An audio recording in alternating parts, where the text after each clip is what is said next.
Welcome back to the Jack Swarbrick Show. Our next guest is a very familiar face around campus, both for his popular online TV show and for his exploits on the soccer field. Max Lachowecki owns the championship ring as a member of the Notre Dame 2013 National Men's Soccer Champions, and this season is ranked as one of the top 100 players in the nation by Top Drawer Soccer.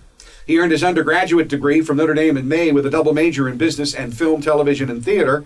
Currently taking graduate courses, Max got ready for this show by scoring the winning goal for the number 12 Irish earlier this week at Michigan State, his first goal since 2013. Clearly, Jack and Joe have a lot to talk about with Max. Well, of course, the thing that I first want to bring up is kicking your butt on the Max and Grant show when you guys challenged me to a contest to see who could not break into a smile first, right? That was actually really impressive. Dingle being the winning word. Was the word. That was good. I didn't think Jack had that as repertoire. That's what we got here. We got a lot of things coming at you on this radio show. I could feel it. So stay on your toes today. I could feel something in the air. We've had one guest on today, Jalen, who's interested in a career in television theater. I assume from all you have done here to establish yourself as a celebrity that's in your future as well. Hopefully that carries over. But yeah, actually I'd like to go in entertainment. Hopefully I got to spend a few weeks out in Los Angeles this summer, networking and meeting some people. I spent a couple days on the set of the Jimmy Kimmel Show with a former Notre Dame softball player, Sharon Richardson. So that was cool. So I kind of got my feet wet a little bit. Have you done any other film work while you've been here? I know because you were a marketing major undergrad, right? Yeah. So I remember because we had some Mendoza classes together. We did. Did you? Yeah, they were good. They were a good time. Did you have any? Did you have any other experience while you were in undergrad doing some film and television stuff, or besides the show? So I actually added film, theater, and television as a second major going into my junior year. So I didn't have a ton of time, and so I kind of steered away from all the production classes. So I didn't get in front of the camera much, but. My main, obviously, experience was with the Grant and Max show. So, yeah, that would be the main one, I'd say. Tell us a little bit about the Grant and Max show for maybe some listeners that aren't as familiar with the infamous Dingle line from Mr. Swarbrick here. Presumably old episodes are available, right? I mean, you got to be able to go to these. Archived somewhere. Yeah, YouTube's got them. They got them all over, I'm sure. So it all started with Mike Harity's idea to have a student-athlete blog, which came about through a meeting with Student-Athlete Advisory Council. And so they came up to me and Grant and asked us if one of us would like to do the blog, and we both thought that maybe it would be better if we did it together. And so, obviously, I kind of spiraled from there, and we took on these kind of alternate personalities. A lot of people don't know that that's not actually my true personality on the show. I think a lot of people are really careful what they say around me sometimes because they don't know if I'll understand it or if I'm slower than I actually am. Which is the funniest part of this entire show. But it is your normal wardrobe, isn't it? Yes, absolutely. I got that jacket. It's a nice plaid jacket on sale at Salvation Army over there. Right on sale. Yeah. So. Pink Tag Day. Well, I love my brief turn on your show, but I've never quite recovered from the fact that when interviewed and asked who your favorite guest was, you said Jay Billis. I think I just said it for the people. Come on, I mean, come on, man. I know. I even feel bad. I feel bad about it now. But does Jay Billis do the Jack Swarbrick show? Well, who's your favorite guest that you've ever had on the Jack Swarbrick show? My favorite guest on the Jack Swarbrick show. Right now I'm feeling you. I think it's probably. I think you're just saying that, but it might change. It might change in about 8 or 9 minutes here. But for now, you are the tip of the iceberg. You're incredible here. So I appreciate that. All right, we got to cover a little soccer, don't you think? Since they are one of the top teams in the country, might be a good thing. And coming off an impressive win against Michigan State. You guys play everybody. Yeah. I mean, we went down, played IU, played Maryland. You got this ACC schedule. How do you manage that? I mean, how do you sort of maintain a rhythm through the season when one game after another is just so hard?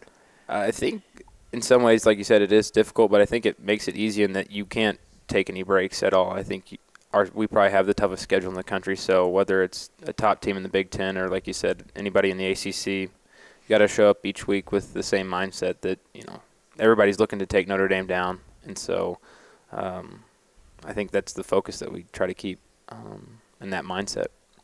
Well, that everybody trying to bring Notre Dame down, I feel like that's something that you have kind of been a part of building this Notre Dame beast of a soccer machine right now. And so, I mean, you guys won the College Cup a few years ago. Really, how do you feel this team compares maybe to that team in terms of talent? I know you guys started, really hot with a couple big wins, and I know you just had a big one again the other night. With Virginia coming up, how do you feel about this team relative to that? I think, like you said, it's been an honor and a privilege to be a part of what has become the last 3 years, building this program to an elite level, probably the number one team in the nation the last couple of years. So, but I think we try to make a point at the beginning of every season to know that this is a new team. It's a completely different team with different guys, different personnel.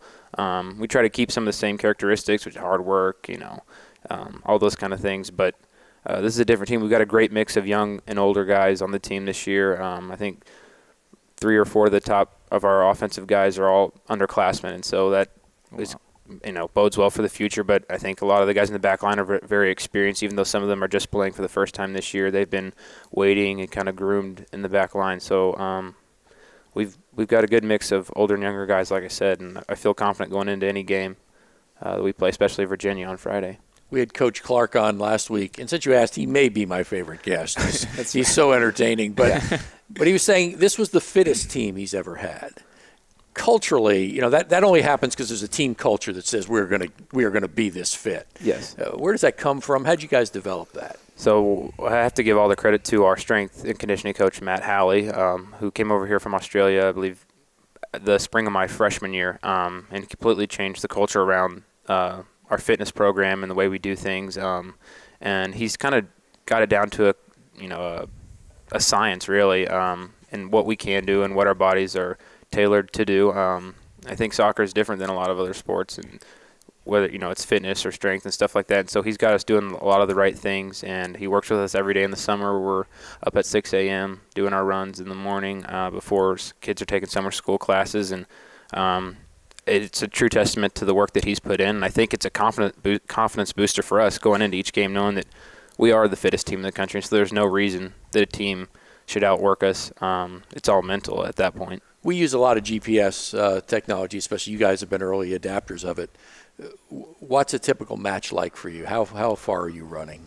So he tracks us, but I think at the beginning of the season, a lot of guys were eclipsing 9 to 10 miles a game, especially some of the midfielders. Depends on where you are in the field, but I think as the season goes on, you're probably averaging 6 or 7 miles a game. But that's not all that he really tracks. It's kind of pretty interesting. He sends us an email out after each game with the breakdown of all the stats, and it's like, how many times did you sprint? How many times are you just constantly moving? The pressure that you're putting down, all sorts of different types of stats that you wouldn't think of besides distance, really. So it's kind of cool to see how hard you're working when you're working in the game. So how are they measuring this? So is there something in your shoes, or there's something on your body, or? So we actually this year we used to wear these things called bros, is what we call them, but for all extensive purposes they are bras basically. And so in the summer and then last fall we would train with these underneath our shirts, and they have like right in the back in between your shoulder blades is a little pocket to put a little GPS unit in there. So we're wearing those, but this year we got them sewn into the back of like an Under Armour shirt. And so that's become a little bit easier, and we wear those in every training session and every game. And so that's how he's tracking them. We're like little robots up there running around. He just turns us on before we go out onto the field. So it makes sense. Yeah. So your first goal since 2013, really, why did you keep the people waiting that long? I don't know. I just don't. I think we should have scheduled this show a little bit earlier, so it would have been, I think that's the only reason I'm really creating even added additional buzz. So I don't know. I swear I tried last year. I really did, and I just didn't see. I feel like you're telling us this because you really wanted the drama. I don't even know, but a diving header goal, full extension is from I'm gonna be honest. I'm more accurate with my head, and I'll turn anything into a diving header. I don't get up the field, or I haven't scored a ton of goals in my career here, but even if it's bouncing, I'll still try to like dive and hit it. So what you're saying is that there was no need at all for this diving to occur. You just when I did it initially, I didn't think so, but when I see the video, it seems like it looked pretty good. Like it was necessary. Yes. So the thing that always amazes me when I'm at your games is, and I think people sort of lose a sense of this if they don't watch college soccer, is how physical it is. I mean, it is a really physical brand of soccer. Yeah. I agree with you. I think that's something that we try to take into all of our games, and it's I think even the ACC was sometimes pinned as like a conference that was less physical, but through my experience playing in the last 3 years, it's like you said, a very physical game. But I'll just leave it at that. I agree with you. Yeah, and we respond well to that. You guys have built a culture where sometimes teams come in here and their strategy is to simply be physical, right? To sort of beat you up, and you guys maintain your composure and respond appropriately. And I'd like to think so, and I think that's one of the best things about having a tough schedule and playing so many different teams, that you kind of get experience against physical styles, against very technical styles, against a mixture of those things. So by the time the tournament comes around, hopefully we're ready to play whoever it is. Well, you will be. You guys have been every year. Your leadership as a captain, fifth-year player, is really critical to this team's success, and we look forward to a great season. Thanks so much for being with us. I look forward to the next time I'm being interviewed by you in Hollywood as well as a guest on your late-night show. In my studio apartment. Yeah. Just me and you sitting on the couch. Thanks so much for being with us. We'll be back in a minute. Thanks for coming on, Max. Thanks, Joe.